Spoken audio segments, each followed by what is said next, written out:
तो एक बार फिर से आपका स्वागत है एक और फ्रेश वीडियो में, जहां हम एक बार फिर से नजर डालेंगे क्रिकेट वर्ल्ड की कुछ बहुत इंपॉर्टेंट अपडेट्स पे। शुरू करें सबसे पहली अपडेट से। तो भाई पहली ये जो अपडेट है ना, ये असल में खबर कम है बल्कि कंट्रोवर्सी ज्यादा है, क्योंकि कल के दिन भाई कुछ ज्यादा ही बड़ी कंट्रोवर्सी देखने को मिली। अब ये तो तुम जानते ही हो कि हाल ही में आरसीबी को राजस्थान के हाथों हार का सामना करना पड़ा, जिसके चलते आरसीबी आईपीएल 2024 से बाहर हो गई। लेकिन जैसे ही आरसीबी बाहर हुई, पता नहीं रायडू भाई साहब को क्या हो गया। देखो रायडू भाई साहब पहले से ही बहुत दुखी थे, खासकर जब चेन्नई सुपर किंग्स हारी थी। हाँ ठीक है, उनके साथ साथ हम भी दुखी थे, धोनी को वो फेयरवेल नहीं मिल पाया। वैसे तो अभी पता भी नहीं कि वो फेयरवेल मैच था भी या नहीं था, लेकिन जो भी था चेन्नई के हारने से बहुत लोग दुखी थे जो जेन्युइन क्रिकेट फैन हैं। अगर वो आरसीबी को भी उस मैच में सपोर्ट कर रहे थे ना, तो उस मैच में चेन्नई के हारने से वो भी दुखी थे। हाँ ठीक है, कुछ चिरमुहे ऐसे थे जो कुछ ज्यादा ही मतलब बवाल मचा रहे थे, जो जबरदस्ती का धोबी धोबी ट्रेंड करा रहे थे, और कुछ चिरमुहे दूसरी साइड पे भी ऐसे हैं जो हाल ही में आरसीबी के हारने पे चोकली चोकली ट्रेंड करा रहे थे। खैर ये लोग तो मूर्ख है, मैं पहले भी कह चुका हूं। अगर इन लोगों के कर्मों पे कभी भी नजर पड़ रही हो तो ये सोच लेने का कि बेचारे नादान हैं, दिमाग से हिले हुए हैं, आप लोग नॉर्मल हैं, ये सोच के गर्व महसूस करने का। मैं तो भाई ऐसे ही चलता हूं। लेकिन फिलहाल भाई मसला ये हुआ कि जैसे ही आरसीबी बाहर हुई तो रायडू की तरफ से उनके इंस्टा अकाउंट पे एक वीडियो पोस्ट होती है।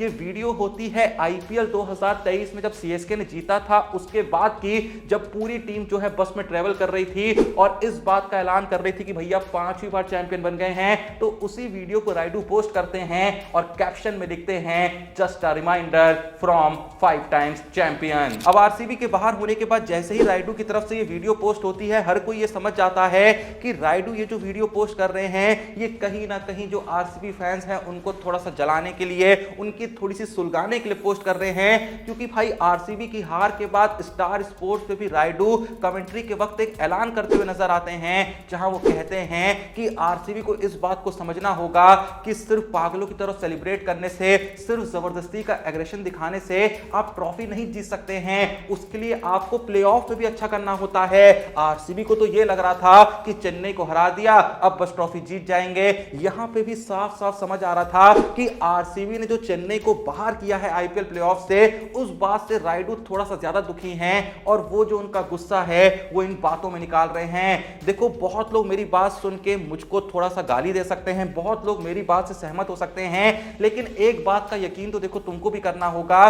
कि आरसीबी के बाहर होने के बाद रायडू ने ये जो वीडियो पोस्ट करी है, और क्या देखने को मिल रहा है कि उस वीडियो के कमेंट सेक्शन में दीपक चहर भी हंस रहे हैं। तो ये तो तुम भी मानोगे कि रायडू ने ये जो पोस्ट करा है ये आरसीबी फैंस को दिखाने के लिए पोस्ट करा है।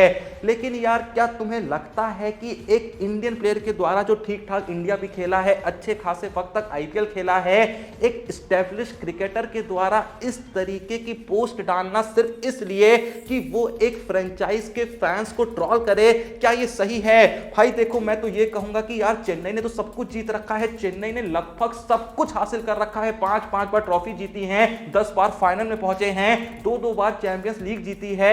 मतलब जब आप ऑलरेडी इतने बड़े हो तो आपकी उस टीम से इतनी जल ही क्यों रही थी जो टीम असल में आज तक कुछ नहीं जीती है? नहीं, सोचने वाली बात है ना, वो टीम तो कुछ भी नहीं जीती है। अगर वो पागलों की तरह सेलिब्रेट भी कर रही थी, अगर वो एग्रेशन दिखा भी रही थी, तो आपको कुछ भी महसूस नहीं होना चाहिए था। देखो सिंपल सा एग्जांपल देता हूं यार, बांग्लादेश अगर इंडिया को हराती है तो पागलों की तरह सेलिब्रेट करती है ना, क्योंकि बांग्लादेश के लिए वो जो जीत होती है वो ड्रीम कम ट्रू होती है। मैं यहां पे आरसीबी को बांग्लादेश नहीं बोल रहा हूं, बस एक बात समझा रहा हूं। अब तुम ये सोचो कि कहीं पे जाके अगर बांग्लादेश हार जाती है किसी से, तो क्या जो इंडियन प्लेयर्स हैं वो पागलों की तरह सेलिब्रेट करने लगेंगे, बांग्लादेश को ट्रोल करने लगेंगे? नहीं करेंगे, क्योंकि इंडिया को पता है कि यार हम बहुत बड़े हैं, हमने तो बहुत कुछ हासिल कर रखा है। इनका सेलिब्रेट करना समझ में आता है, क्योंकि ये लोग उतने बड़े नहीं हैं, ये टीम उतनी बड़ी नहीं है। मैं यहां पे आरसीबी बांग्लादेश को कंपेयर नहीं कर रहा हूं, मैं फिर से बता रहा हूं, बस मैं एक बात समझा रहा हूं। तो रायडू ने ये जो किया ना, ये थोड़ा सा मेरे हिसाब से उनकी तरफ से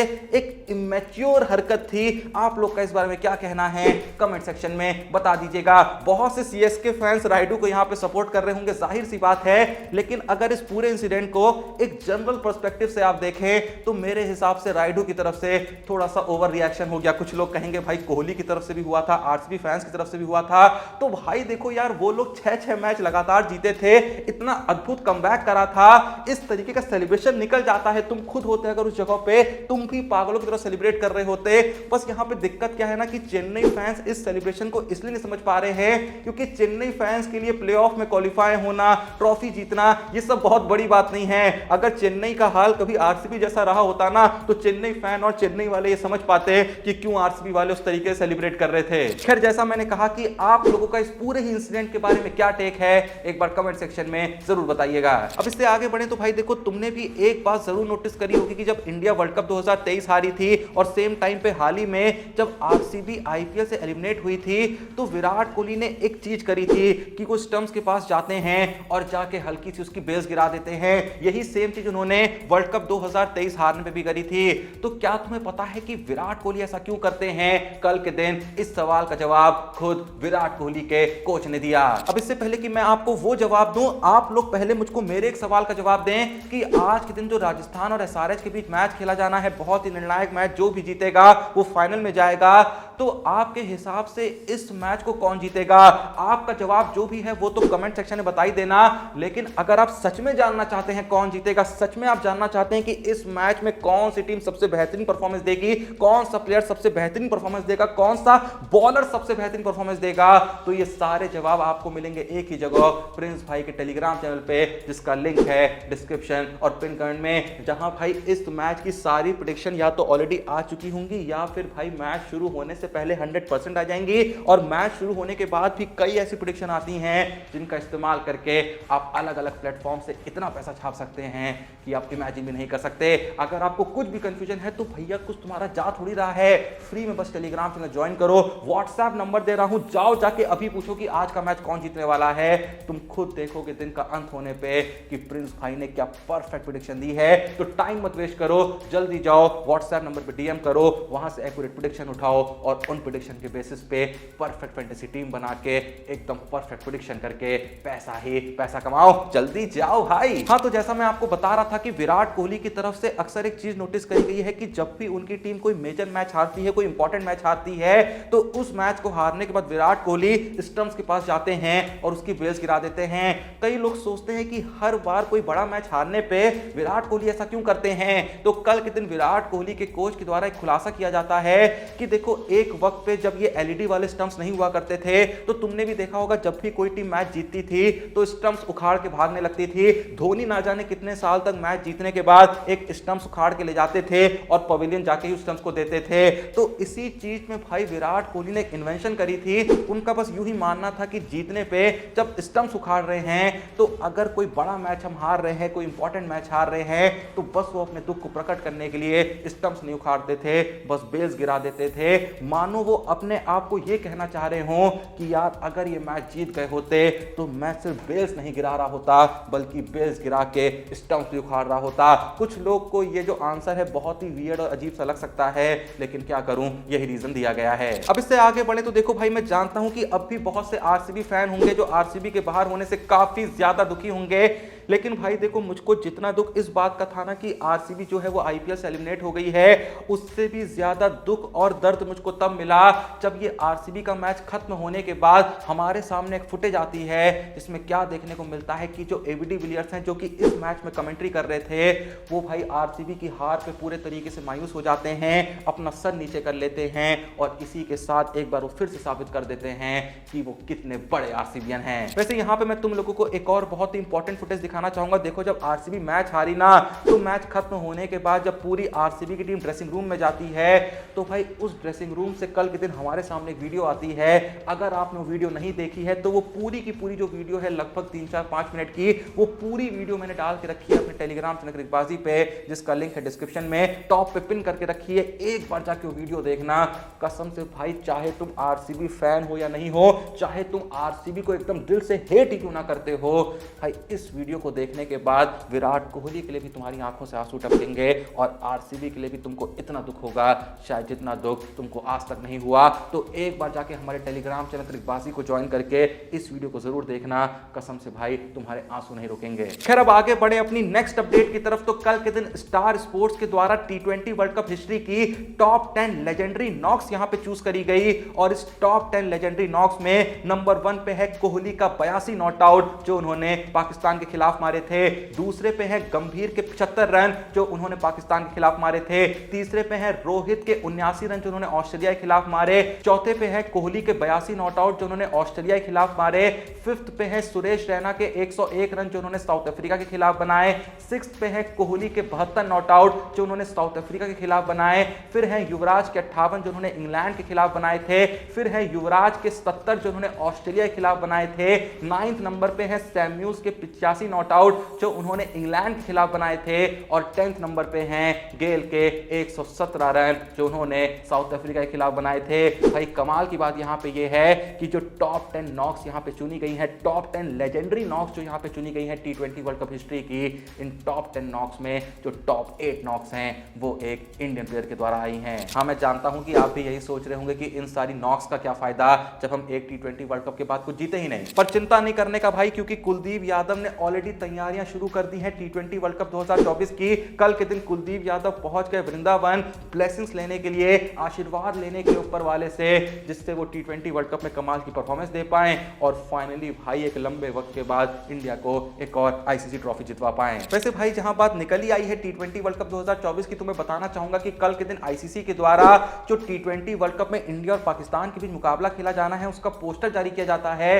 और इस पोस्टर में क्या देखने को मिल रहा है कि पाकिस्तान की तरफ से शाहीन अफरीदी बनाए गए हैं, पर इंडिया की तरफ से शुभमन गिल बनाए गए हैं, जो बंदा असल में स्क्वाड का हिस्सा ही नहीं है भाई, रिजर्व में है वो। मतलब जो 15 प्लेयर यहां पे स्क्वाड में शामिल करे गए हैं इंडिया के, उन 15 प्लेयरों में से इनको एक प्लेयर भी नहीं मिला पोस्टर बनाने के लिए। अब चले भाई आज की अपनी सबसे इंपॉर्टेंट और लास्ट अपडेट की तरफ। तो देखो मैंने तुमको ये ऑलरेडी बता दिया है कि जो बीसीसीआई है वो अपने अगले नए हेड कोच की तलाश कर रहा है, और ऐसा कहा जा रहा था कि रिकी पॉन्टिंग को भी बीसीसीआई ने अप्रोच करा है। पर कल के दिन रिकी पॉन्टिंग ने ये कंफर्म कर दिया कि हाँ, बीसीसीआई ने उनको अप्रोच करा था, लेकिन उन्होंने ये पोस्ट लेने से पूरे तरीके से मना कर दिया, क्योंकि वो इस काम के लिए अपने आप को पूरे तरीके से डेडिकेट नहीं कर पाएंगे। हेड कोच की पोजीशन अगर वो लेते हैं तो भाई 3 साल तक उनको इंडिया के साथ ही ट्रेवल करना होगा। लेकिन पॉन्टिंग का कहना है कि वो थोड़ा सा वक्त अपनी फैमिली के साथ बीच बीच में बिताना चाहते हैं। ऐसे में अगर वो इंडिया के हेड कोच बनते हैं तो ये बहुत ही बड़ी रिस्पॉन्सिबिलिटी होगी, और उसके बाद वो अपनी फैमिली को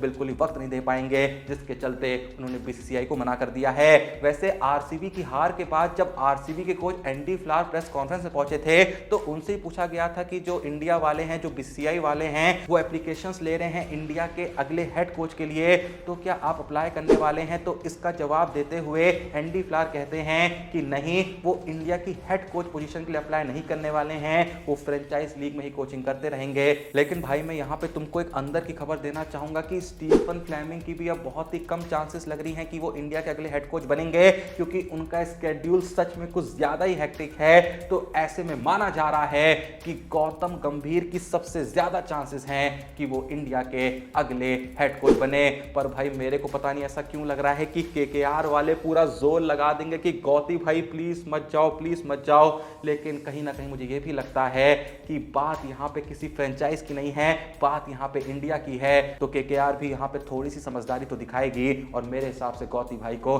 जाने देगी। जहां तक बात रही गौतम गंभीर की, तो भाई मुझे तो लगता है उसको एक बार अगर कह दिया होगा ना, तो मेरे हिसाब से वो तो मना नहीं करेगा। हाँ, अगर कुछ कॉन्ट्रैक्ट को लेके लोचा होगा, केकेआर वाले जैसा मैंने कहा अगर जाने नहीं देंगे तो कुछ पंगा हो सकता है। लेकिन भाई अगर कॉन्ट्रैक्ट वाला पंगा नहीं फंसा, सिर्फ गौती भाई के ऊपर ये डिसीजन रहा कि उनको आना है नहीं आना है, मेरे हिसाब से तो गौती भाई 100% आएंगे। वैसे कौन कौन है जो चाहता है कि गौतम गंभीर ही बने इंडिया के अगले हेड कोच, और कौन है जो नहीं चाहता है कि गौती भाई हेड कोच बने? जो भी आपका जवाब है कमेंट सेक्शन में जरूर बताइएगा। बाकी भाई वो वीडियो एक बार जरूर चेकआउट करिएगा जो आरसीबी की हार के बाद आरसीबी के ड्रेसिंग रूम से हमारे सामने आई है। वो वीडियो कहां देखने को मिलेगी? हमारे टेलीग्राम चैनल क्रिकबाजी पे। और आज का जो मैच होना है एसआरएच और राजस्थान के बीच, इस मैच में आपके हिसाब से कौन जीतेगा या फिर आप किसको इस मैच में सपोर्ट कर रहे हैं, वो भी अपना जवाब जो है कमेंट सेक्शन में जरूर छोड़िएगा। एंड भूलना नहीं है डिस्क्रिप्शन और पिन से चेकआउट करना प्रिंस भाई के टेलीग्राम चैनल को, जहां पे मिलेंगी इतनी एक्यूरेट प्रेडिक्शन कि भाई सिर्फ उन प्रेडिक्शन के बेसिस पे आप इतना पैसा कमाएंगे कि भाई आप भौचक्के रह जाएंगे। बात अगर समझ में नहीं आ रही है तो एक बार जाके टेलीग्राम चैनल ज्वाइन करो, या फिर जैसा मैंने कहा जो व्हाट्सएप नंबर दिया है आज जाके सिर्फ पूछो कि कौन जीतेगा ये मैच, उसके बाद तुम खुद समझ जाओगे कि क्यों कहते हैं प्रिंस भाई के टेलीग्राम चैनल को ज्वाइन कर लो। मस्त भाई पैसा बनता है। बाकी वीडियो पसंद आई लाइक कर देना, चैनल को सब्सक्राइब कर देना। मिलते हैं नेक्स्ट वीडियो में, तब तक के लिए जय हिंद, धन्यवाद।